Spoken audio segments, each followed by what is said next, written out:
Olá, irmão e irmã, graça e paz da parte de Jesus, o nosso Senhor.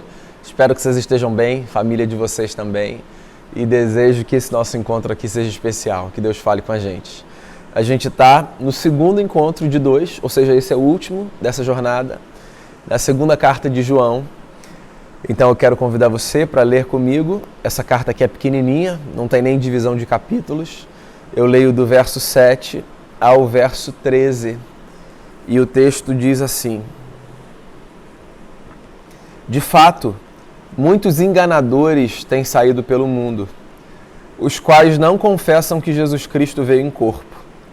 Tal é o enganador e o anticristo. Tenham cuidado para que vocês não destruam o fruto do nosso trabalho, antes sejam recompensados plenamente. Todo aquele que não permanece no ensino de Cristo, mas vai além dele, não tem Deus. Quem permanece no ensino tem o Pai e também o Filho. Se alguém chegar a vocês e não trouxer esse ensino, não o recebam em casa nem o saúdem, pois quem o saúda torna-se participante das suas obras malignas. Tenho muito que lhes escrever, mas não é meu propósito fazê-lo com papel e tinta. Em vez disso, espero visitá-los e falar com vocês face a face, para que a nossa alegria seja completa. Os filhos da sua irmã eleita lhe enviam saudações. Muito bem, esse é o segundo trecho da carta, a segunda carta de João, carta à senhora eleita e aos seus filhos, amados e amáveis como ela também era. Essa segunda metade da carta parece sofrer uma mudança muito abrupta de tom, porque do verso 1 ao verso 6 o que a gente tem é uma recomendação muito bonita de quem a senhora eleita é aos olhos de João e de todos os que andam na verdade e de quem os seus filhos são. Então, a primeira sessão da carta é uma sessão elogiosa, que nos serve como recomendação, mas que para a senhora eleita e os seus filhos era uma sessão de elogio. Era um retorno muito positivo do que João testemunhava acerca da vida deles.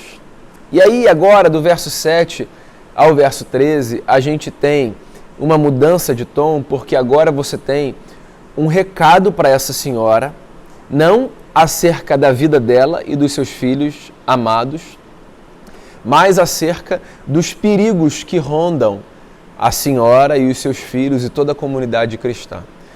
Então, esse segundo pedaço aqui da carta é uma espécie de alerta. É como se o apóstolo, o presbítero, estivesse dizendo o seguinte para essa senhora: preste atenção nisso. Há alguns cuidados que você e os seus precisam tomar. Então, essa é a tônica dessa segunda metade da carta. O texto começa no verso 7 dizendo assim: muitos enganadores têm saído pelo mundo. Queria pegar isso aqui como um trechinho a ser destacado. Muitos enganadores têm saído pelo mundo. Ou seja, a vida não é apenas palco das experiências confiáveis, maravilhosas, tranquilas e seguras. Experiências estas que possibilitam o nosso florescimento, o nosso crescimento. A vida não é feita apenas dessas experiências.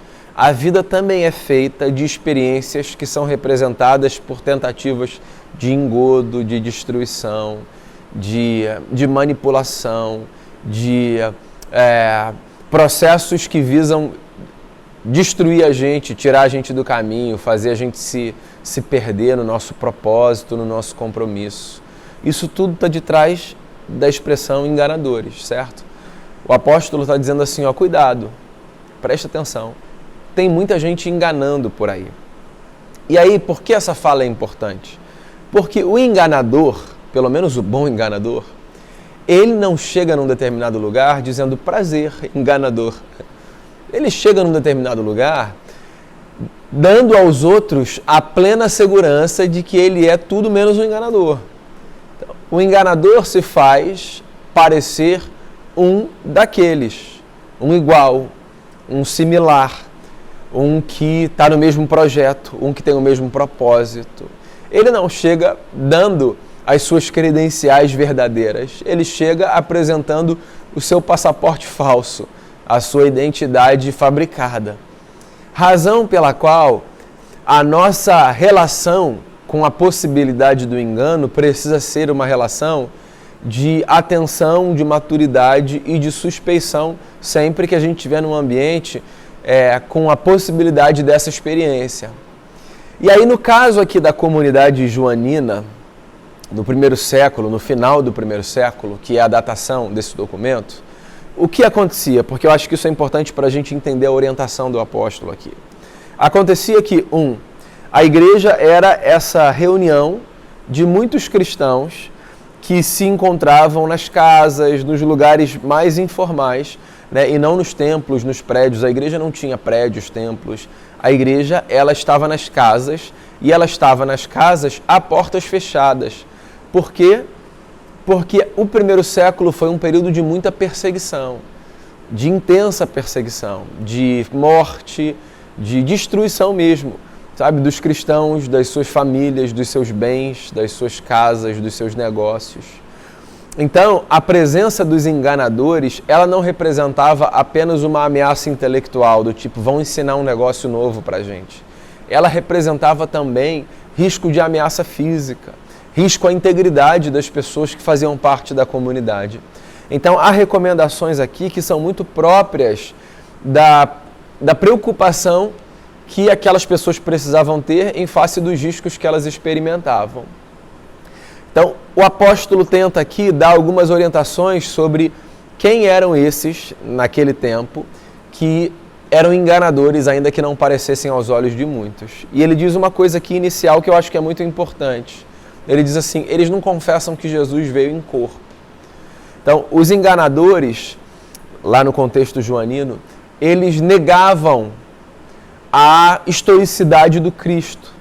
Ou seja, eles ensinavam que Jesus, o Cristo, era só uma construção intelectual ou no máximo um espírito que pairava no meio da comunidade, mas que ele não tinha vindo em figura humana e vivido a vida que viveu. Não havia nenhuma manifestação histórica da figura do Cristo.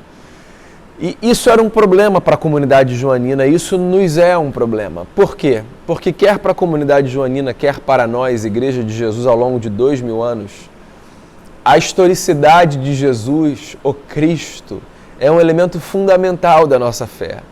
Nós devotamos a nossa vida não a uma ideia, mas a um homem que foi a expressão em carne do Deus invisível. Um homem que com a sua vida reuniu a demonstração de Deus como Ele é e dos homens como eles devem ser.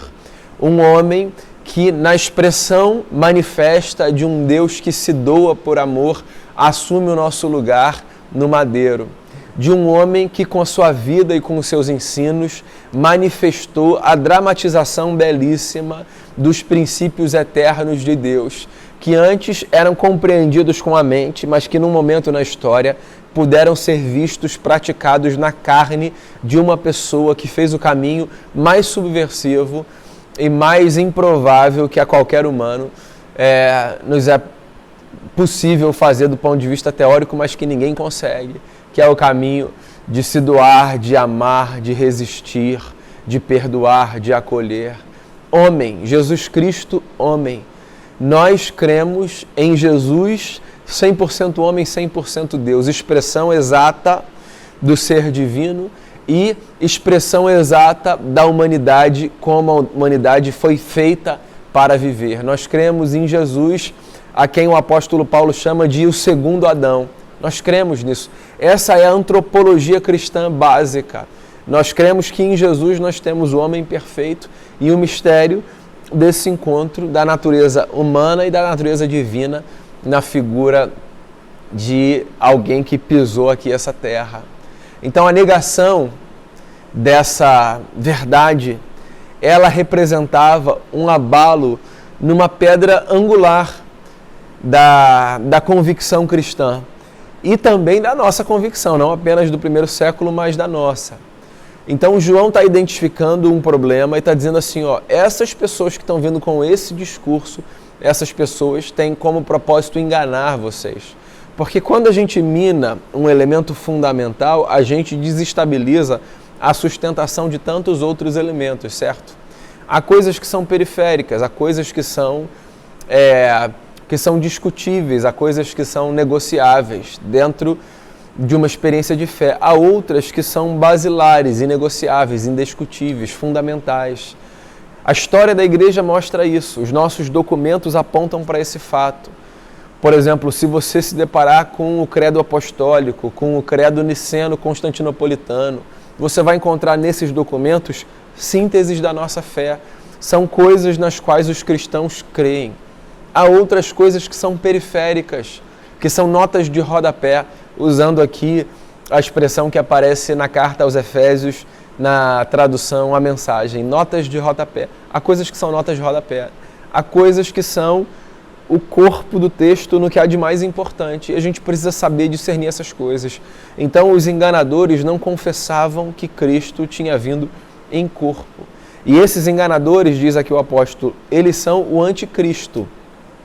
Então, eu acho que vale a pena falar um negócio aqui sobre esse lance do anticristo, porque historicamente é engraçado como a igreja tem se debruçado para tentar discutir a ideia do anticristo, apontando para pessoas e para figuras. Esse é o anticristo. O fulano é o anticristo. Aquele que veio, aquele que virá. Só que o anticristo aparece aqui muito mais como um espírito, espírito não no sentido fantasmagórico, sabe? Mas como uma mentalidade, do que como uma pessoa, um indivíduo. Então, o anticristo, o espírito do anticristo, é esse espírito vigente em qualquer época que aparece como aquilo que faz oposição ao espírito do Cristo. Então, a gente tem aquilo que é do Cristo e a gente tem aquilo que é do anticristo. E como você identifica o que é do anticristo? Ora, colocando frente a frente com aquilo que é do Cristo, a partir dos valores do Cristo, do que o Evangelho nos fala do Cristo, do que a Bíblia nos fala do Cristo. E aquilo que é antagônico aos valores do Cristo é do anticristo. Então, a negação da humanidade de Jesus Cristo, ela é do anticristo, porque ela engana, ela dissimula, ela faz dispersar, se perder. E o texto diz, cuidado com essas pessoas, porque o acolhimento dessas ideias e dessas pessoas representará a destruição do trabalho que, com muito labor, com muito empenho, com muito suor, nós conseguimos edificar entre vocês. Então, tenta perceber aqui na prática por que o apóstolo está tão preocupado com os enganadores. Não é por uma questão de purismo, sabe? De eu não quero ninguém que manche, que macule. Não é isso, não é um purismo, não. Não é para deixar as coisas assim, sabe, impolutas, assim, tirar qualquer poeira.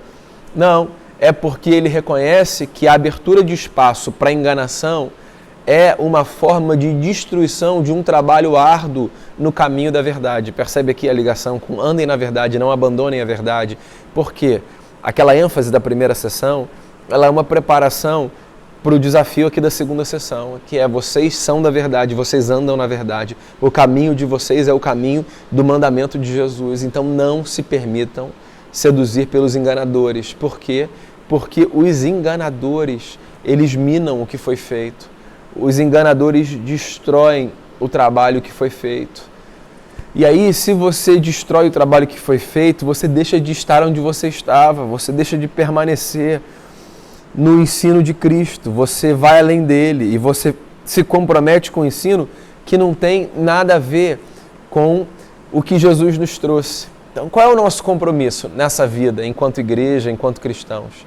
É o de permanecer no que Cristo nos ensinou. Ele é o parâmetro dos nossos procedimentos, ele é o parâmetro da nossa conduta, do que a gente deve fazer, de como a gente deve fazer.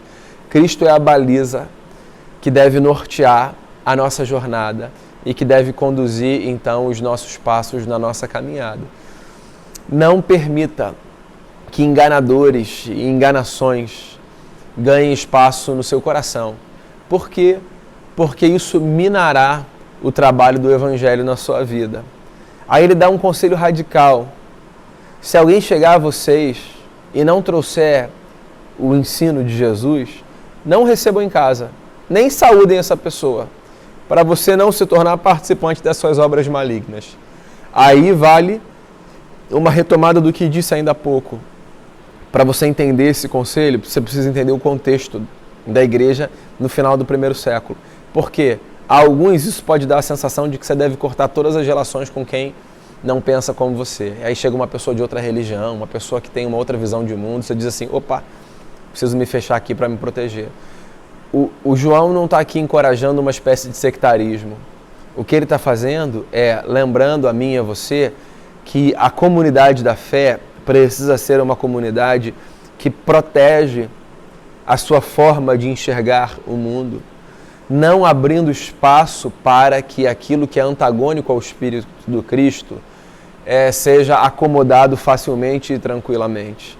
Então, o que ele está dizendo não fala com quem pensa diferente de você. O que ele está dizendo não abra espaço, sabe, nas comunidades de vocês. É como se ele estivesse escrevendo para as igrejas. Olha, não dê o microfone para quem está ensinando aquilo que é antagônico ao espírito de vocês. Se fosse um texto de hoje, seria mais ou menos assim, sabe? O não chega em casa nem saúda.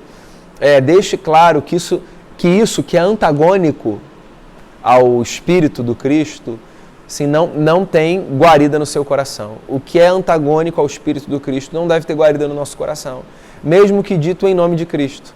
O que é antagônico aos valores de Deus não deve ter guarida em nosso coração, mesmo que dito em nome dos valores de Deus. Eu sei que isso é muito subjetivo, mas esse é um esforço que a gente precisa fazer, de proteger o nosso coração daquilo que é diametralmente oposto ao que recebemos da parte de Jesus Cristo, o nosso Senhor. E aí o apóstolo termina dizendo assim, o que é muito interessante, tenho muito que lhes escrever, mas não é meu propósito fazê-lo com papel e tinta. Em vez disso, espero visitá-los e falar com vocês face a face, para que a nossa alegria seja completa. E termina com uma saudação.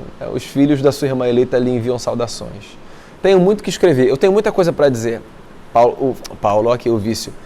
João diz, eu tenho muita coisa para escrever para você, mas eu quero fazer o seguinte, eu quero guardar para a gente conversar. Eu acho esse conselho, e ele aparece outras vezes aqui nas cartas, um conselho fascinante. Tem conversa, pessoal, que não é para tela, tem conversa que é para o presencial. Inclusive, quem participa aqui do Conheça Sua Bíblia presencial sabe disso, né? Aqui a gente leva uns 15, 20 minutos, no presencial a gente leva 1 hora. Primeiro pela interação, né? Mas depois, porque tem coisa que não é para o vídeo. Não que não possa ser dita, não. É que tem coisa que é pra gente conversar olhando no olho, percebendo uma reação do outro, percebendo se ficou claro, se não ficou, reforçando, respondendo, tirando a dúvida, ficando em silêncio, trocando. É ou não é na vida assim? Tem coisa que é para o encontro íntimo, para o encontro em que a gente pode ler no olhar e na troca das palavras e da honestidade e do respeito mútuo, o que está acontecendo, o que precisa ser dito. Guarde algumas coisas para quando você se encontrar. Escreva as mensagens, escreva os e-mails, dê notícias, mas guarde algumas coisas para quando você se encontrar. Porque tem conversas que são por face a face. Mas fica com o todo. E o que é o todo nessa segunda sessão aqui da segunda carta de João? Esse mundo não é um parque da Disney, há muitos enganadores por aí. Enganadores nunca se apresentam como tal. Eles sempre chegam dizendo, sou mais um de vocês. Mas a gente precisa ter a sensibilidade, a maturidade, o conhecimento bíblico para olhar e dizer assim, isso não tem nada a ver com o que Jesus me ensinou. Tem um negócio que é inegociável na nossa fé, a confissão de que Jesus veio em carne. É inegociável para a gente, ele é o Cristo que se manifestou em figura humana. O nosso Redentor é um homem. E não um homem porque é apenas homem, mas um homem que reuniu em si o mistério do encontro da natureza divina com a natureza humana. Essa é uma confissão basilar. Fique com ela, não abra mão dela. Há coisas que são negociáveis, mas há coisas que são sustentadoras da nossa fé.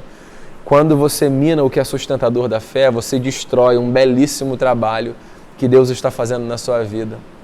Então fique com aquilo que importa e proteja a si e aos seus desses espaços dos enganadores que mentem, que dissimulam e que pretendem ensinar aquilo que Jesus nunca ensinou.